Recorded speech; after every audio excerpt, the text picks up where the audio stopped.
기도하겠습니다. 살아계신 하나님 아버지, 우리 찬양대의 아름다운 찬양과 같이 우리 삶의 항해길에서 방향 잃지 않게 하시고 우리 버리지 마시고 우리를 조명하여 주시옵소서. 성령 충만케 하여 주시옵소서. 담임 목사님, 우리 모든 사역자들 위해 또 모든 성도들 위해 하나님께서 신령한 복을 내려주시기를 간절히 바라옵고 예수 그리스도의 이름으로 기도하옵나이다. 아멘. 지난주에 성령의 충만에 대하여 우리가 함께 말씀을 나누었습니다. 존 스토트라고 하는 영국의 목사님은 에베소서 5장에 나오는 성령의 충만을 받으라 하는 이 말씀을 몇 가지로 설명을 하는데, 첫 번째, 성령을 충만히 받으라 하는 이 말씀은 명령형이다. 그래서 명령이기 때문에 우리에게 선택이 아니라 반드시 우리가 순종해야 되는 것이다 라고 이야기했습니다. 두 번째는 복수형이다. 복수형은 뭐냐면 어떤 특정한 사람만 성령 충만함 받는 게 아니고 우리 모든 그리스도인들이 성령의 충만함을 받아야 한다. 목사님들만, 사역자들만, 장로님들만이 아니라 모든 성도들이 성령의 충만함을 받아야 한다. 그 다음에 성령 충만함은 수동태다라고 했습니다.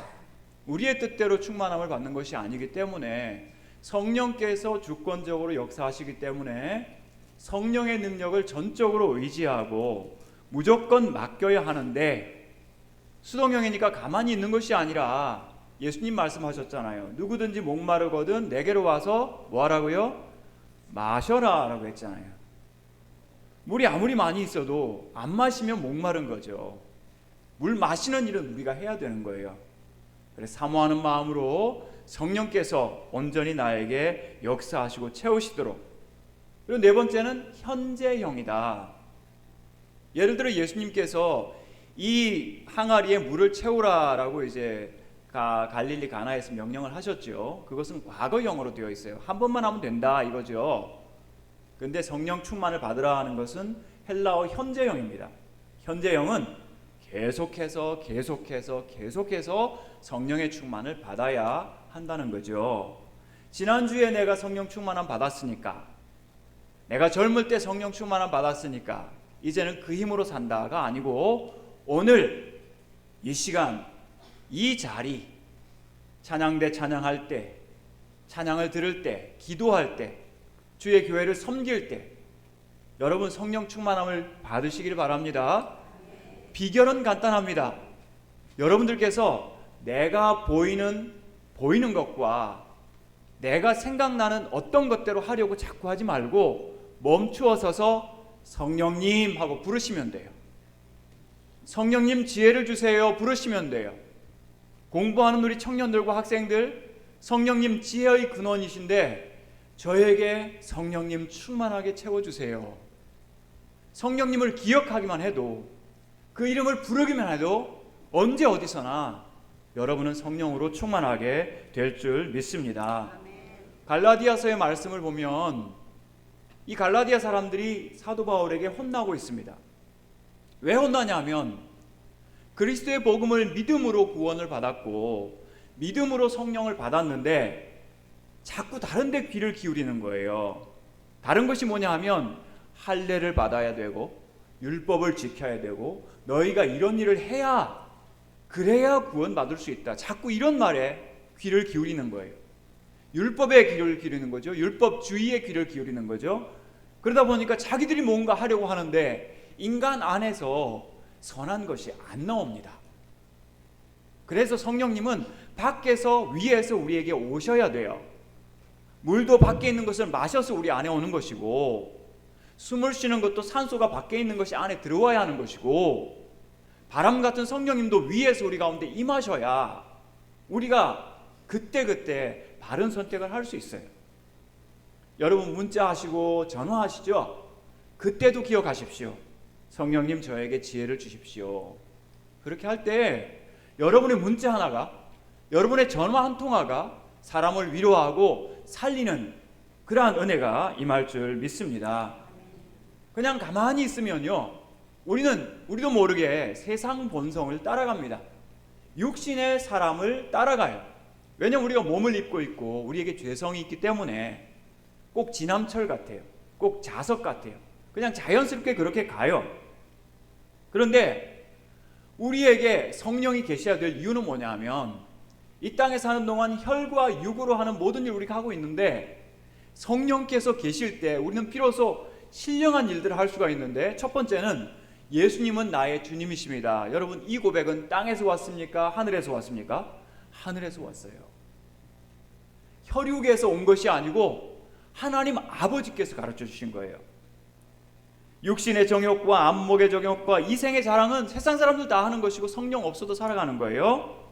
하지만 내가 하나님 자녀됨을 믿고 그리고 그 말씀대로 살아가게 하고 예배하게 하는 거, 누가 도와주시는 겁니까? 성령께서 도와주시는 거예요. 근데 성령님 도와주시는 것을 그냥 알아서 하세요 할 것이 아니라 더 사모하고 더 목말라 하고 더 갈급해 하시는, 그래서 성령으로 충만함을 받는 여러분들 되시기를 축복합니다. 제가 본문을 아마 잘못 드린 것 같은데 갈라디아서 5장 22절 23절을 같이 한번 우리 읽어보겠습니다. 본문을 두 절을 같이 읽습니다. 성경 말씀 혹시 띄울 수 있을까요? 외우시죠? 암송하시죠? 그죠? 같이 한번 암송해 보겠습니다. 오직 성령의 열매는, 시작. 오직 성령의 열매는 사랑과 희락과 화평과 오래 참음과 자비와 양선과 충성과 온유와 절제니 이 같은 것을 금지할 법이 없느니라. 아멘. 여러분 잘 외우시네요. 9개나 되는데 그렇게 순서도 안 틀리시고 잘 외우시네요. 열매가 있다고 하는 것은 우리가 나무라는 뜻입니다. 우리가 어떤 나무입니까? 제가 지난주에 말씀드렸죠. 우리 몸은 성령님이 거주하시는 거룩한 성전이다 라고 했죠. 세상 사람들과 여러분 달라요. 급이 달라요. 여러분의 가치가 달라요. 우리가 이제 어디로 가나 성령께서 우리와 동행하시기 때문에 우리는 성령 나무예요. 나무니까 성령의 열매를 맺어야 되는 거죠. 성령의 충만함을 받으면 은사가 임합니다. 그래서 방언도 하고 예언도 하고 병 고치는 은사도 있고 다양한 은사가 있는데 우리가 거기에 막 눈이 혹해지는 경우들이 많이 있습니다. 그런데 은사보다 더 중요한 것이 열매입니다. 지금 여러분 많은 열매들이 맺히고 있죠. 조금 있으면 복숭아도 나오고 수박은 벌써 나왔고, 나무에서 만약 열매가 맺으면 여러분 마음이 어떻습니까? 마음이 굉장히 푸근하고 풍성하고 넉넉하지 않습니까? 은사는 하나님 주시는 신비한 은혜들인데 그것이 잘못된 게 아니에요. 근데 은사를 받으니까 사람이요 교만해지기 쉬워요. 자랑하기 쉬워요. 나 방언한다, 나 예언한다.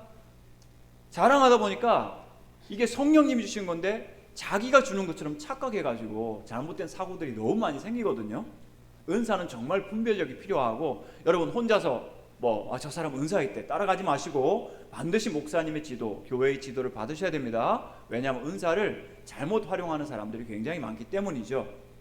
우리에게 은사가 있다 해도 자랑할 것이 아니라 그것은 믿음의 신비이기 때문에 마음속에 잘 간직해 두셔야 돼요. 우리가 해야 될 일은 뭐냐 하면 성령의 열매 맺는 거예요. 나무니까 열매를 맺어야 되는 거죠. 열매 맺지 않는 나무는 참 안 됐잖아요.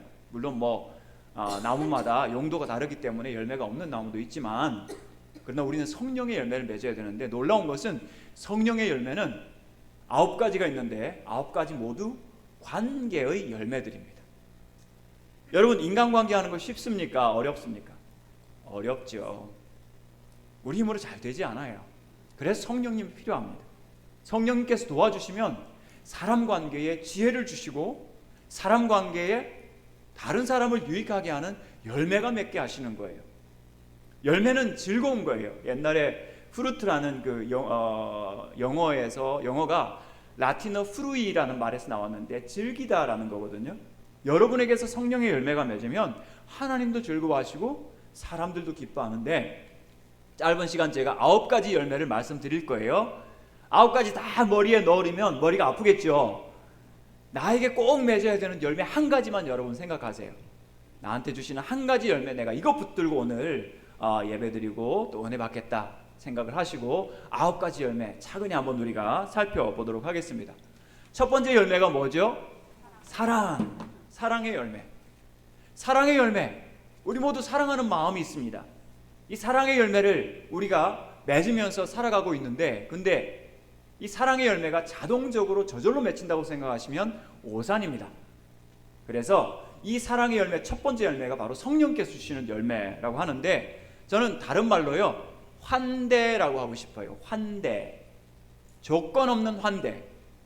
저는 상담을 하다 보니까 이 세상에서 가장 고상하고 아름다운 사랑이 엄마의 사랑이라고 할 수 있겠는데, 엄마의 사랑도 엄마의 세상적인 욕심과 또는 자신의 관심사 때문에 왜곡되는 것을 볼 수가 있어요. 엄마의 사랑이 조건화되는 거죠. 어떻게 조건화됩니까? 야, 너 이번에 성적 이만큼 받으면 내가 너 이뻐해 줄게, 선물 줄게, 사랑해 줄게. 이게 조건이잖아요. 만약 엄마 마음에 안 들면 그냥 싫은 거예요. 엄마의 사랑, 가장 고상하다고 하지만 그 사랑조차도 세상의 영을 받은 사람들은 왜곡시키는 겁니다. 엄마 반성문이라는 책을 보면 서울교대를 수석 졸업한 어떤 여자 교장 선생님이 반성문을 책에 썼습니다. 얼마나 훌륭한지 자기가 맞는 학급마다 1등 학급을 만드는 거예요. 학부모들은 너무 좋아하죠. 아이들은 죽을 지경이죠. 자기 집에 두 아이가 있는데 그 아이들이 어릴 때 엄마한테 이렇게 질문을 했대요. 엄마 어릴 때 꿈이 뭐였어요? 엄마가 엄마로서 대답하는 게 아니고 선생님으로서 대답합니다. 꿈 같은 거 필요 없어. 성적만 잘 받으면 못 갈 대학이 없어. 이게 엄마 대답입니까? 선생님 대답입니까? 네, 선생님도 그래서는 안 되죠. 어떤 엄마들은 아이가 아프다고 그러면 아프다고 그러지 마. 넌 왜 그렇게 많이 아파? 약한 거 잘못된 거야. 약한 게 잘못된 겁니까? 약한 거는 위로해 줘야 돼요. 공감해 줘야 돼요. 많이 아파? 아이고 어떻게 아파? 좀 쉬었다 해라. 이게 사랑이잖아요. 우리 인간은 근본적으로 죄성을 가지고 있어서 사랑조차도 내가 원하는 것만 사랑해요. 내가 좋아하는 것만 사랑하려고 해요. 내가 좋아하는 것이 있는 사람에게 내가 관심을 얻으려고 해요. 근데 이 땅에 오신 예수님은, 하나님의 아들은 성령으로 기름 붓듯 하신 성령 충만한 분이셨기 때문에 그 예수님께서는 약한 사람, 어려운 사람, 힘든 사람 만났을 때 그들을 판단하지 않으시고 진짜 사랑하시는 것을 볼 수 있어요. 사마리아 여인이 남편이 5명이나 있었잖아요. 정말 기록이지 않습니까? 그 여인이 혼자 외롭게 우물에 와 있을 때 너 남편을 데려와라 했더니 예수님께서 그 여인이 뭐라고 했죠? 저는 남편이 없습니다. 어디 거짓말하고 있어? 이렇게 혼내셨어요? 아니거든요. 네 말이 참되도다. 남편 5이 있었고 지금 사는 남자는 네 남편이 아니니 네 말이 옳다. 따뜻하게 긍정해 주시는 힘이 어디서 나올까요? 성령님으로부터 나오는 거예요. 중풍병자가 주님 앞에 나와서 고침을 받았습니다. 주님의 능력으로 고쳐주셨잖아요. 근데 예수님 뭐라고 말씀하셔요? 내 믿음이 너를 구원하였다. 이 겨자씨만한 작은 희망과 믿음 가지고 주님 앞에 나와서 주님께서 능력으로 사랑으로 고쳐주셔놓고 네 믿음이 크다라고 칭찬해 주시는 거예요. 오늘 낙현교회 사랑하는 성도 여러분, 여러분이 주님 앞에 나와서 예배하며 주님께 주님 도와주세요, 주님 은혜가 필요해요 기도할 때 주님 뭐라고 하시겠어요? 꾸중하시는 것이 아니라 네 믿음이 크다. 너 얼마나 귀하냐? 이 주님의 사랑은요, 성령에게서 온 사랑인데 우리 안에 없는 아름다움을 만드시는 사랑이에요. 그래서 오늘 말씀의 제목이 성령의 열매, 아름다움을 창조하는 사랑. 우리에게는 아름다움이 없어요. 저나 여러분이나. 하지만 하나님께서는 우리를 바라보실 때 예수 그리스도의 그 아름다움으로 말미암아 없는 아름다움을 만드시면서 우리를 사랑하신다면, 사랑은 사람에게서 나오는 것이 아니고 성령의 열매입니다. 저나 여러분이나 성령 충만해서 성령 열매 맺어야 되는 이유가 뭐냐 하면, 이와 같은 본질이 하늘에 하나님께 속한 본질이고 우리에게서 나오지 않기 때문에 오늘 우리는 성령의 열매를 맺어야 하고 그 열매 맺기 위해서 성령님 저에게 충만하게 임해주세요 기도하셔야 돼요. 하나님 아버지께서 이 땅에 예수님을 보내셨잖아요. 예수님이 세례받고 올라오실 때 그 아들이 너무나 귀한 거예요. 너무나 사랑스러운 거예요. 뭐라고 하셨어요? 하늘로부터 소리가 있어 말씀하시되 이는 내 사랑하는 아들이요 내 기뻐하는 자라 하시니라. 이것을 풀어서 설명하면 세 가지 문장으로, 첫 번째, 너는 나의 아들이야. 나는 너를 사랑해. 나는 네가 너무 좋아. 이게 하나님 아버지께서 그 아들에게 하시는 고백이거든요. 여기에 계신 낙현교회 아버지 여러분, 여러분 아드님과 따님들에게 이 고백을 하셨으면 좋겠어요. 너는 나의 딸이야. 나는 너를 사랑해. 나는 네가 너무 좋고 너무 자랑스러워. 그 말 안 나오는 이유는 성령의 열매가 아직 없는 거예요. 그죠? 그 말이 자연스럽게 나온다는 것은 성령께서 여러분 안에 없는 아름다움을 만드셔서 창조하시는 하나님의 기질을 우리한테 주셨다는 거예요. 오늘 만약 여러분 집에 가셔서 아이고 그때 내가 너한테 잘못했던 건 미안하다, 성령님 주시는 마음입니다. 난 네가 너무 좋아. 난 너를 사랑해. 성령님이 주시는 거예요. 성령의 열매 맺는 거예요. 우리 친구도 마찬가지, 이웃도 마찬가지. 내가 좋아할 조건을 갖춘 사람을 좋아하는 것이 아니라 좋아할 조건을 만들면서 사랑하는 참된 사랑을 여러분들 하시기를 축복합니다. 그것이 사랑의 열매입니다. 우리 힘으로 사랑할 수 없기 때문에 성령의 열매인 거예요. 두 번째, 희락의 열매. 희락은 뭡니까? 자기환대라고 했습니다. 자기환대. 사도 바울이 진짜 기쁨의 사도, 즐거움의 사도라고 할 수 있는데, 왜냐하면 신약 성경에 한 400번, 500번 나오는 기쁨이란 말을 사도 바울이 혼자서 131번이나 사용하고 있어요. 40%나 사용하고 있는 거예요. 제가 숫자를 잘못 말씀드렸네요. 40%, 131. 한번 계산해 보십시오. 빌립보서 4장 4절에서 주 안에서 항상 기뻐하라. 내가 말하노니 기뻐하라. 여러분 기분 나빠 있는데 기뻐하십시오 하면 더 화나죠. 그죠? 그럼 어떻게 해야 될까요? 이 감정이라고 하는 것이 우리가 명령한다고 저절로 따라오는 게 아니에요. 인지가 바뀌어야 돼요. 생각이 바뀌셔야 마음의 기쁨이 도착을 합니다. 여러분 누구 밭에서 일을 하다가 그 밭에서 어마어마한 보물을 발견합니다. 그 보물을 가져가면 도둑질하는 거죠. 근데 그 보물을 덮어두었다가 집에 가서 집 팔고 냉장고 팔고 차 팔아와서 그 밭을 샀어요.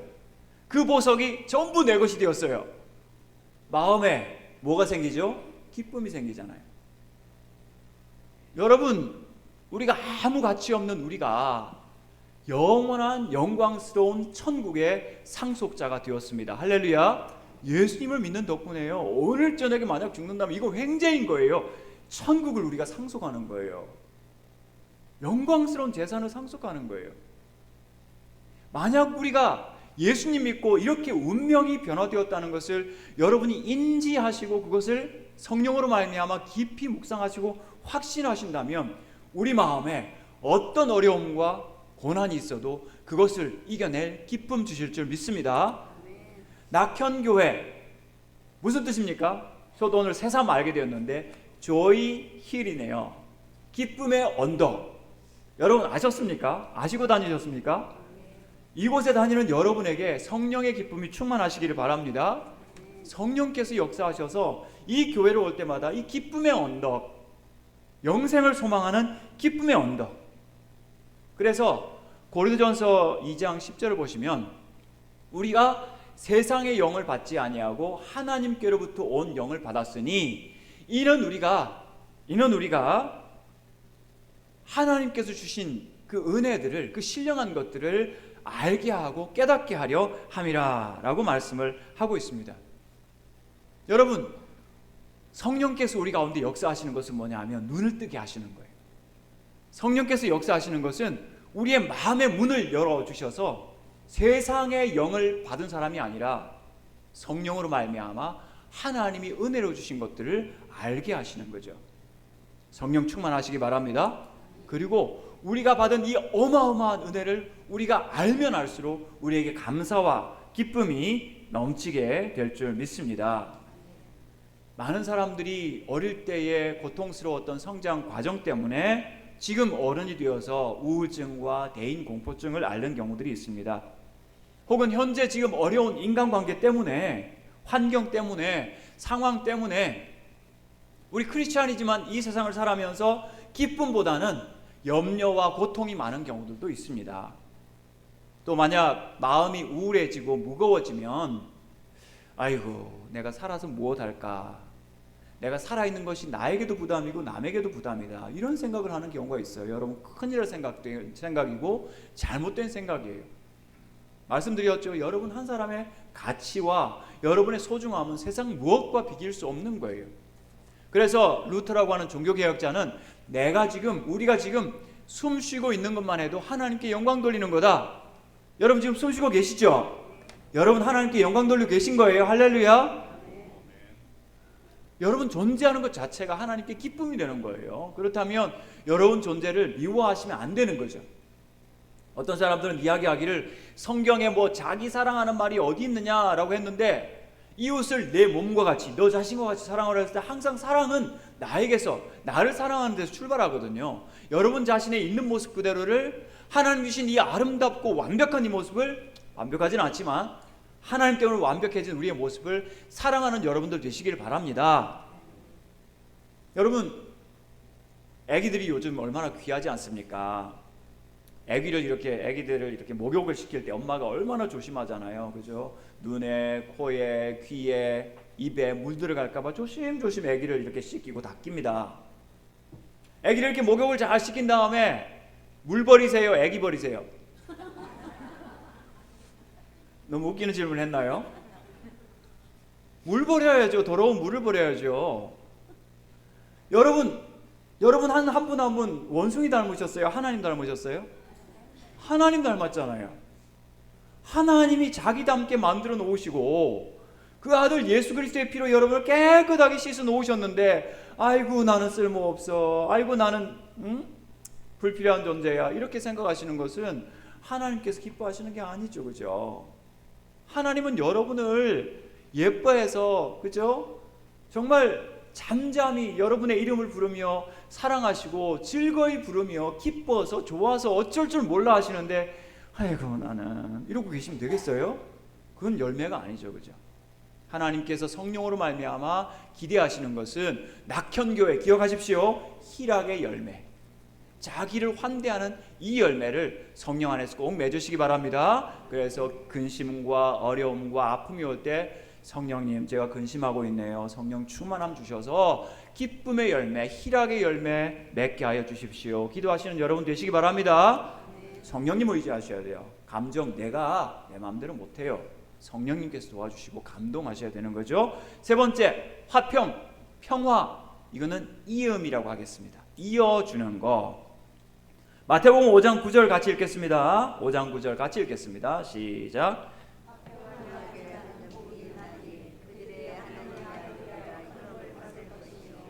화평하게 하는 자는 복이 있나니 그들이 하나님의 아들이라 일컬음을 받을 것이다. 화평하게 하는 자, 화평을 사랑하고 바라고 기뻐하는 자. 근데 우리의 본성을 보면요, 누가 화평하게 잘 지낸다는 말보다는 저 둘이 관계가 안 좋대, 싸우려고 한대, 여기에 귀가 솔깃하거든요. 이게 우리의 본성이에요. 나는 잘 지내도 남은 잘 지내기를 바라지 않는 우리의 마음이거든요. 이것은 세상이 주는 세상의 마음이고 세상의 영이 지배하는 마음이에요. 성령이 기뻐하시는 마음은, 나의 본성은 별로 관심 없는 일이지만 화평하기를 바라는 마음이죠. 유대인과 헬라인이 원수였고 유대인과 하마스가 원수고 러시아 우크라이나가 원수고 만나면 싸우고 죽입니다. 하나님과 인간이 원수였습니다. 예수님께서 이 땅에 오셔서 그는 우리의 화평이 되셔서 둘로 하나를 만드사 원수된 것, 그 중간에 막힌 울타리, 담을 허셨다. 자기 육체로 허셨다. 하나님과 원수된 중간에 담이 있는데 자신의 생명으로 그 담을 허시고, 자신이 손해와 고통을 겪더라도, 십자가를 겪더라도 하나님과 이들을 만나게 해줘야겠다. 자신의 하나님 아들 그 권세를 내려놓으시고 죄인인 우리를 하나님 아들로 자녀로 권세를 삼아주시고 우리를 하나님 자녀로 맞아주신 거죠. 그래서 구약성경에 예수님에 대해서 예언하실 때 평화의 왕이다라고 했고, 예수님께서 탄생할 때 천사들이 지극히 높은 곳에서는 하나님께 영광이요 땅에서는 기뻐하심을 입은 자들 중에 평화로다. 할렐루야. 하나님과 우리의 평화, 우리와 이웃과의 평화 어디서 옵니까? 성령께서 우리에게 예수님을 통해서 주시는 것이 평화입니다. 혹시 내가 나의 자녀들과 나의 이웃들과 관계가 좋지 않은 것이 있다면, 그 사람이 옳지 않고 그 사람이 잘못했다 하더라도 하나님 불쌍히 여겨주셔서 이 관계를 화목하게 하는 피스메이커가 되게 하여 주시옵소서. 예수님은 마태복음 12장에서 내가 내 영을 그에게 줄 터이니 그는 다투지도 아니하며 들레지도 아니하리니 아무도 길에서 그 소리를 듣지 못하리라. 상한 갈대를 꺾지 아니하며 꺼져가는 심지를 끄지 아니하기를 심판하여 이길 때까지 하리니 또한 이방들이 그의 이름을 바라리라. 이렇게 말씀하고 있습니다. 하나님께서 하나님의 영을 예수에게 주었을 때 상한 갈대 꺾지 않으시고 꺼져가는 심지 끄지 아니하시는 그러한 자로, 화평케 하는 자로 이 땅에 오신다는 거죠. 오늘 우리도 그래야 됩니다. 성령 안에서 상한 갈대 끄지 마시고요, 꺾지 마시고 꺼져가는 심지 끄지 아니하시는 여러분들 되시기 바랍니다. 오늘 부모님들 만나가지고 건배사 할 때 쓰주 가신다고요. 다 쓰고 죽자. 남겨놓으면 싸우니까 참 안타까운 일이죠, 그죠? 이거는 믿는 사람 안 믿는 사람 관계 없는 것 같은데, 우리 형제간에 우리 가정 안에서 화평케 하시는 여러분들 되시기 바랍니다. 그래서 관계를 이어주는 사람이 될지언정 관계를 무너뜨리는 사람 되지 말자. 네 번째는 오래 참음입니다. 오래 참음. 오래 참음은 다른 말로 견딤이라고 하겠습니다. 견디는 거 어렵습니다. 여러분 더위 견디기 힘드시죠? 한 번은 제가 상담을 하는데 어떤 여자 집사님께서 오셨어요. 그 남편분에 대해서 이야기를 하면서 이렇게 이야기합니다. 저는 남편을 더 사랑하지 않습니다. 우리 사이에 사랑 같은 거 느끼지 못합니다. 그저 참고 삽니다.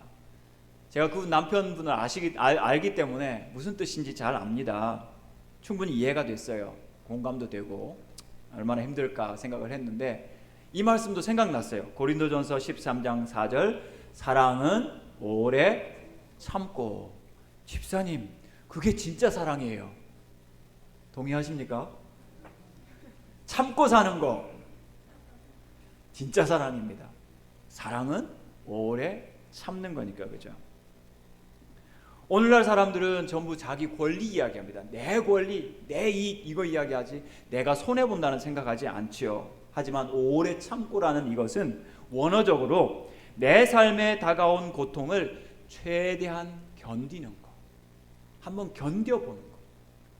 내 힘으로 안 되기 때문에 성령님 도와주셔서 이 견딤의 열매를 저에게 맺게 하여 주십시오. 우리 예수님께서는 자신에게 닥친 모든 폭력과 횡포를 참고 견디셔서 마침내 영광의 자리에 오르지 않으셨습니까? 그 덕분에 우리가 하나님 자녀 되었는데, 오늘 우리도 주어진 환경 속에서 한번 견뎌보시는 여러분 되시기 바랍니다. 한번 참아보시고요, 한번 이겨보십시오. 그래서 결혼 이후에 발견되는 배우자의 약점은 발견하는 사람 책임이다. 한번 견뎌보십시오. 우리 힘으로 되지 않으니까 성령의 열매를 한번 견뎌보시고 오래 참으시는 여러분들 되시기 바랍니다. 다섯 번째, 자비는 다른 말로 긍휼입니다. 우리 주님은 우리를 불쌍히 여기셨죠. 병든 사람들 만날 때마다, 죄인들 만날 때마다 불쌍히 여기사 나병 환자를 고쳐주시고, 불쌍히 여기사 나인성 과부의 아들을 살려주시고, 불쌍히 여기사 4,000명을 먹여주셨어요. 긍휼 없는 기적은 사탄입니다, 여러분. 마태복음 4장에서 돌들로 떡덩이가 되게 해서 네 배를 불려봐라, 마귀죠.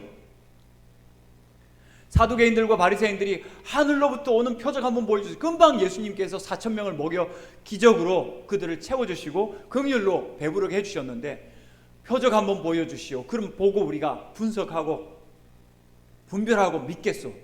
사탄이 하는 짓이죠. 십자가에서 내려오면 내가 믿을게, 사탄이 하는 소리예요. 어떤 사람들은 로또가 성경에 나온대요. 아브라함의 조카 로또 사로잡고. 로또 믿지 마세요. 긍휼 없는 기적은 마귀가 주는 것이고요. 여러분이 노력하지 않은 공짜 돈은요, 여러분 영혼과 가족을 망가뜨립니다. 마귀가 하는 짓이기 때문이죠. 오늘 우리는 주님의 이 긍휼, 자비를 힘입어야 합니다. 그 자비를 실천해야 되는 거죠. 주님께서 마태복음 25장에서 심판하실 때도 이에 임금이 대답하여 이르되 내가 진실로 너에게 이르노니 이 지극히 작은 자 하나에게 하지 아니한 것이 곧 내게 하지 아니한 것이라.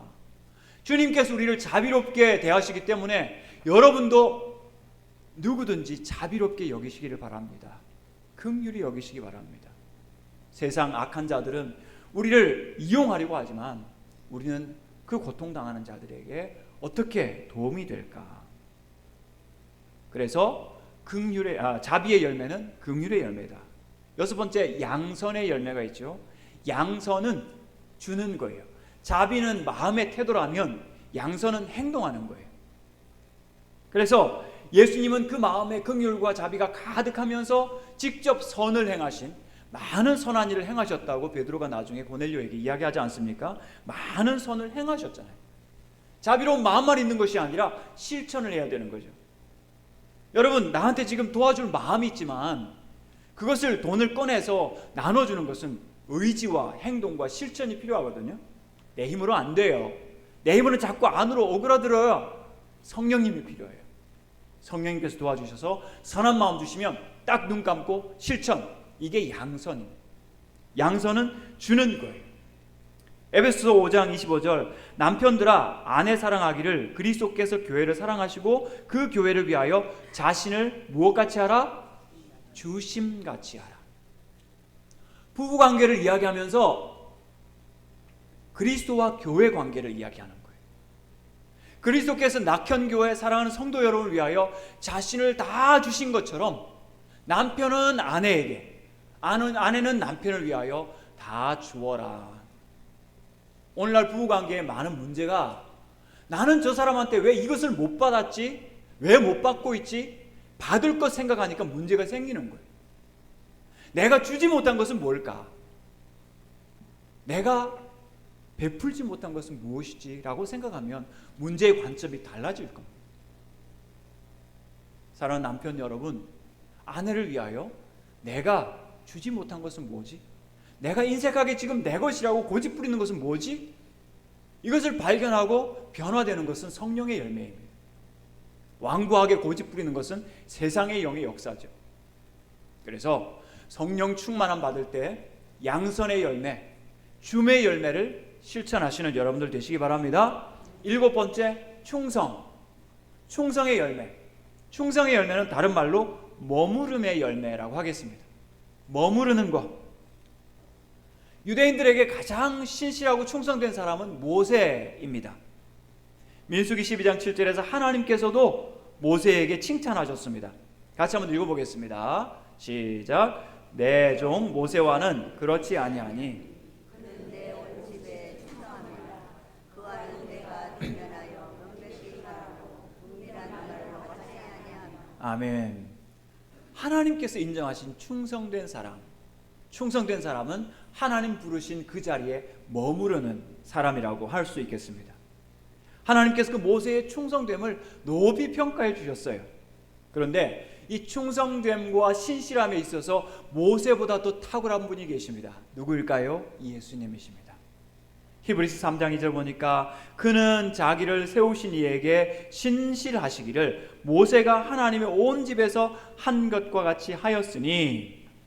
그러나 모세는 종으로서 신실했지만 예수님은 하나님의 아들로서 그 아버지의 뜻을 이루기 위하여, 모세는 우리를 위하여 대신 죽지 않았지만 예수 그리스도는 죽기까지 아버지께 복종하신 신실하신 분이십니다. 오늘 우리를 하나님께서 어디로 부르셨던지 충성하고 머무르시는 여러분들 되시기 바랍니다. 교회를 위하여 섬기고 가정을 위하여 봉사하시는 거, 여러분 충성심이 필요합니다. 나의 의지로 금방 끝이 나버려요. 소진됩니다. 하지만 성령께서 역사하시면 우리는 오래 갈 수가 있어요. 충성될 수가 있는 거죠. 사도행전 30장 사도 바울의 마지막 고별 설교를 한번 들어보겠습니다. 읽어보겠습니다. 시작. 보라, 이제 나는 성령에 매여 가는데 거기서 무슨 일을 당할는지 알지 못하노라. 오직 성령이 각 성에서 내게 증언하여 결박과 환난이 나를 기다린다 하시나 내가 달려갈 길과 주 예수께 받은 사명 곧 하나님의 은혜의 복음을 증언하는 일을 마치려 하면은 나의 생명조차 조금도 귀한 것으로 여기지 아니하노라. 아멘. 정말 가슴 뭉클하고 눈물 나는 고백인데요. 예루살렘에 어떤 것이 나를 기다리는지 결박과 환난이 나를 기다린다 하시지만 주 예수께 받은 사명 위하여 나의 생명조차 조금도 귀한 것으로 여기지 아니하노라. 사도 바울이 의지가 강한 것일까요? 아닙니다. 나는 성령에 매여 오직 성령에 매여서 가는 거예요. 여러분께서 주의 교회를 위하여, 가정을 위하여, 여러분의 직장을 위하여, 사업을 위하여 기도하실 때 성령에 매이시는 여러분들 되시기 바랍니다. 나의 의지와 정말 사기충천한 나의 어떤 의기가 아니고 성령에 매여서 성령에 충만하게 되어서 성령께서 이끄시는 대로 가야 거기에 충성의 열매가 맺히게 되는 거예요. 때로 나에게 손실과 어려움이 있어도 그것을 감당할 수 있는 힘은 성령께서 주십니다. 여러분은 성령 나무들입니다. 성령의 열매 맺으셔야 돼요. 충성의 열매 맺으시는 여러분들 되시기 바랍니다. 떠나지 마시고 머무르시기 바랍니다. 8번째, 이제 끝나갑니다. 다 끝나갑니다. 온유의 열매. 온유는 낮춤이라고 하겠습니다. 나 자신을 낮추는 것. 성령의 열매들은요, 내가 성품이 부드럽고 온유하고 유순하다, 이 온유가 아니에요. 성경에 말하는 착함과 온유함은 하나님의 법에 복종할 마음의 준비가 된 상태를 말하는 거예요. 말씀에 절대 복종하지 않는 것이 마귀죠. 악한 것이고, 그죠? 교만한 것이죠. 성령께서 역사하시면 우리에게 온유함을 주십니다. 나 자신을 낮추게 하시고 나보다 남을 낮게 여기면서 의로움과 착함의 열매를 맺게 하시는 거예요. 여러분의 성품이 타고나서 착한 사람이 있지만 그것으로 천국 가지 못해요. 물과 성령으로 거듭나서 성령의 열매를 맺는 사람이 천국 가는 사람이에요. 어떤 학벌, 어떤 배경이 있든지 성령으로 거듭나서 성령으로 열매를 맺을 때 참된 하나님의 백성인 것을 우리가 분별할 수 있게 되는 거죠. 다윗이 아들 압살롬에게 반역당해가지고 피난을 가고 있었습니다. 시므이라고 하는 사람이 나와서 막 돌을 던지면서 먼지를 던지면서 욕을 합니다. 이 사악한 자여, 가거라. 우리말로 하면 꺼져라. 그때 옆에 있던 칼찬 장군 하나가 저 개같은 존재를 가서 죽여버릴까요? 그때 다윗이 뭐라고 했는지 아십니까? 몸에서 난 아들도 내 생명을 해하려 하거든. 하물며 이 베냐민 사람이랴. 여호와께서 그에게 명령하신 것이니 그가 저주하게 버려두라. 혹시 여호와께서 나의 원통함을 감찰하시니 오늘 그 저주 때문에 여호와께서 선으로 나를 갚아주시리라. 이 온유함을 여러분도 가지시기 바랍니다. 온유함의 완성은 예수님이십니다. 나는 마음이 온유하고 겸손하니 나의 멍에를 메고 내게 배우라. 그리하면 너희 마음이 쉼을 얻으리니. 주님 안에 쉼이 있습니다. 복음 안에 쉼이 있어요. 주님 안에 참된 안식을 누리시고 다른 사람에게 쉼을 주시는 온유한 사람, 온유의 열매 맺으시기를 바랍니다. 마지막, 절제의 열매. 절제는 멈추는 겁니다. 저도 절제해야 됩니다. 멈추겠습니다. 절제는 열정에 이끌리는 것이 아니라 멈추어서, 열정의 감정에 이끌리는 것이 아니라 멈추어 서서 하나님을 찾고 하나님의 도우심을 간구하는 것입니다. 마귀가 하와를 유혹했을 때 나무를 본즉 먹음직도 하고 보암직도 하고 지혜롭게 할 만큼 탐스럽기도 한 나무인지라 열매를 먹고 남편한테 주는 열정 아닙니다. 잘못된 것에 이끌리는 열정, 가슴 두근거림, 그 열정 아닙니다. 그 잘못된 거예요. 하나님 안에서 멈추셔야 합니다. 아무리 좋은 것도 과하면 해가 되기 때문에 저도 여기서 멈추도록 하겠습니다. 절제의 열매 맺으시는 여러분들 되시기 바랍니다. 말씀을 맺겠습니다. 성령의 열매를 맺으십시오. 같이 한번 암송하겠습니다. 다시 암송하고 마치겠습니다. 오직 성령의 열매는 시작. 오직 사랑과 희락과 화평과 오래 참음과 자비와 양선과 충성과 온유와 절제니 이 같은 것을 금지할 법이 없느니라. 성령 충만하시고 성령의 열매 많이 맺으시는 낙현교회 모든 성도들 되시기를 주의 이름으로 축복드립니다. 기도하겠습니다. 하나님 아버지, 성령의 열매를 묵상합니다. 성령 충만케 하여 주시고 이 아름다운 열매를 주렁주렁 맺는 하나님의 기쁨이 되고 이웃의 기쁨이 되는 우리 사랑하는 낙현교회 모든 성도들 되도록 축복하여 주시옵소서.